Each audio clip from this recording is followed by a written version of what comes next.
The true cost of Meghan's baby shower. Friends may have picked up the £330,000 bill, but Diana's former top aide Patrick Jephson fears the Duchess is making the same mistakes as Harry's mother, and risking the royal family's reputation. The Duchess of Sussex was in New York this week, catching up with friends, having lunch and doing a little light shopping. It was a private visit, so there was no additional cost to the British taxpayer.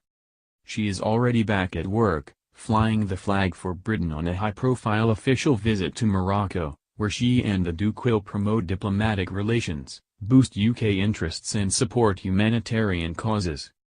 Just another week in the everyday story of royal folk? Hardly. As Princess Diana's private secretary, I learned to recognize that the line between official and private travel is never just about the money. It's a code that opens a Pandora's box of unintended consequences. Rich people's jets, in this case a Gulfstream reportedly paid for by George and Amal Clooney, always come with a bill attached, even if it's not the kind you can pay with a Duchy of Cornwall credit card.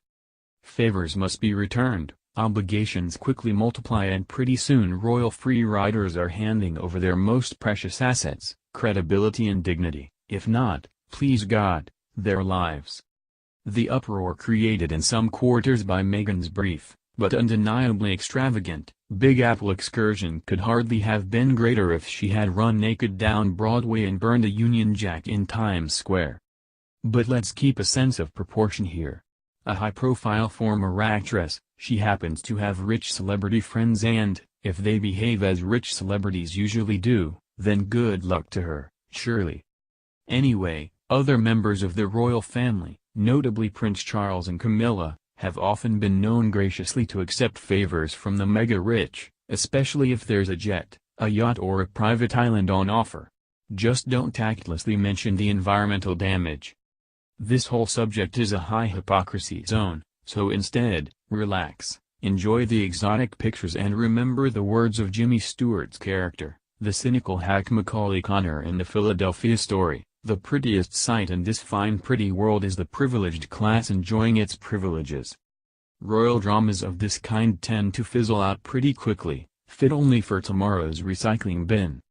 There will surely be some courtiers this morning, not least in Casablanca with the Duke and Duchess, who are trying this explanation on for size. Perhaps it will all blow over, they hope, and the British public's love for its excitingly disruptive American newcomer will resume undiminished. After all, it seems only yesterday that Her Royal Highness was winning hearts with her bananagrams for sex workers in Bristol, recipe sharing with women in the Grenfell Community Kitchen, and speech-making on women's education and women's suffrage on a hugely successful tour down under in October. Then again, perhaps this time it won't blow over. Here's why.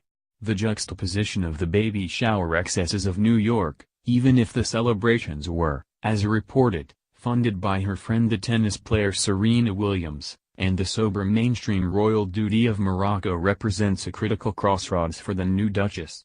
Which path she chooses will determine not just her own future, but also that of the monarchy itself, whose fortunes are now linked by marriage and genetics with her own. To quote the fictional Violet Crawley, Dowager Countess of Grantham and Downton Abbey, the truth is neither here nor there, it's the look of the thing that matters. From any angle, the look of Meghan's Manhattan partying is pretty unedifying. Not just for its excess, though that's impressively unsettling, but for its calculated recklessness. Traditionally, when royal people screw up, it's the courtiers, those bumbling men in suits of popular myth, who cop the blame. Royal people never actually make mistakes, goes the time-honored formula, they're just badly advised. But this time Meghan can't use that excuse because, for reasons of her own, it seems that she has outsourced her support operations, including reputation management, to a group of her friends. As befits a self-declared champion of women who work as opposed to ladies who lunch, her own words, she owns this one, chaos, candy floss, flower charity, Gulfstream, the lot. In a prelude to this week's junket, it was these friends who monopolized an issue of People magazine to set the record straight about how the Duchess was being victimized and bullied by some members of her own family. These same friends kept the media and the Twitter sphere intimately informed of every breathless detail of the very un-British custom of the baby shower, including the presence of a harpist and tuition in flower arranging. The finished creations were donated to charity.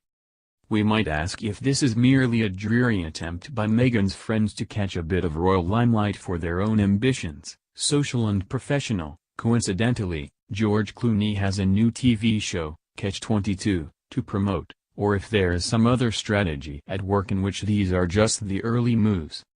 Because, intentionally or not, Meghan seems to be assembling an array of PR firepower which should make any palace press office sit up. Somewhere in the bowels of Buckingham Palace, I suspect anxious courtiers might reasonably be pondering that if this people stunt is how she treats her own flesh and blood, what might she be willing to do to her in-laws if they were ever to similarly incur her displeasure? The apparent decision to keep those men in suits in the dark about this private PR initiative will certainly add to their anxiety and cause them irritation. I should know. Harry's mother did it to me, especially her ill-judged Panorama interview in 1995. But it also cuts Meghan off from a support organization that, if sometimes irksome, exists to protect her from the traps that await newcomers to royal red carpet, including those set by best friends with agendas of their own to serve. Crucially, it also exists to protect and perpetuate the monarchy. In fact, that's quite properly its first priority. Thanks to this baby shower, improbable as it seems, we now need reassurance that the Duchess of Sussex, and her friends, share that priority. She is a prominent member of the British royal family, entrusted with the country's reputation in everything she does. That responsibility sometimes seems at odds with her personal behavior. Who else was kept out of the loop? Having organized several New York trips for Princess Diana, I'm very aware of the need to keep everyone from the Consul General to the New York Police Department properly aware of the VIP on their patch.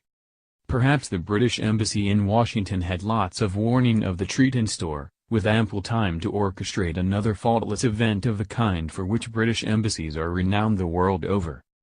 A wonder. Because the truth is, for consuls, cops and dozens of concerned officials, I didn't know is hardly going to save their careers if disaster strikes on their watch. In reality, if you're a front-rank member of the Windsor brand, there's no such thing as a private visit to the city that never sleeps. Remember, any machine only runs as smoothly as the smallest cog. Talking of that Windsor brand, here's another reason why debate over Showergate should not be lightly dismissed. Ever since he emerged as the irresistibly cute naughty one of the two Wales brothers, Harry has occupied a special place in hearts the world over, a place reinforced by the poignant image of the little boy walking behind his mother's coffin. Any wife he chose would receive her share of that affection as a wedding gift, and Meghan duly received a generous slice of it. With that gift came the responsibility to recognize it as both priceless and fragile, and to protect it. Just 9 months ago, the world watched enchanted as the British crown laid on its pixel-perfect wedding for the latest recruit. Back then, it seemed impossible that the bride who was its flawless centerpiece should fail to recognize what was being entrusted to her. Yet the excesses of the baby shower now threaten the benign indifference of the British public, an accident of history that is the Windsor's most precious, but also most volatile, asset. Unfortunately for Meghan, in Windsor world it doesn't require wicked intent to set the centuries-old edifice a-tremble, not knowing what you don't know will do the job just as well. In this context, it's hard to remember Meghan's eager determination to hit the ground running in her new royal career and not compare it with her sister-in-law Catherine's less exciting but, in retrospect, wiser intention to learn the ropes. All Meghan's running has brought her, at private jet velocity, to a lonely crossroads. It's a stark choice between the path of celebrity versus the path of duty, service and sacrifice. Did she recognize this dilemma before Prince Harry slipped that engagement ring onto her finger? As a gifted, intelligent and worldly woman, the answer is, surely, of course she did. She will also know that in marrying the Queen's grandson, she has allied her interests with the Windsor's instinct to protect their dynasty at any cost. Meghan's crossroads is as old as monarchy itself. A whole tribe of gutsy royal women have been here before her. In the last 100 years, several have been the spine and heart of the British monarchy. These include Alexandra, who endured Edward VII's serial philandering and pioneered a new style of compassionate royal work; Mary, who steeled her husband in World War I; and Elizabeth the Queen Mother, who did the same in World War II, and the present Elizabeth, whose reign will likely never be surpassed as the standard for service before self. The common factor was a recognition that royal privilege and perks have to be paid for, not by rich chums, but by a lifetime of service to the people whose bows, curtsies and taxes will always be willingly given in return. Better make that probably willingly. Other women also passed this way. In the present reign, there has been a high failure rate of church weddings of first-rank royal family members. Only 3, out of 7, have escaped the divorce courts. One of those statistics was Harry's mother, whose experience has hopefully also been carefully studied by Meghan. In comparing the two women, differences quickly outnumber any similarities. Diana's 16-year royal career was already consigned to history before she reached the age Meghan is now. Meghan is no teen virgin, but a divorced, media-smart and ambitious celebrity, empowered by all the arsenal of right-on feminism. Her fate is emphatically in her own hands, as it should be. Recent lurid headlines will fade, hurried on their way by the imminent arrival of what will surely be the most photogenic of babies. But that crossroads will, I predict, obstinately remain.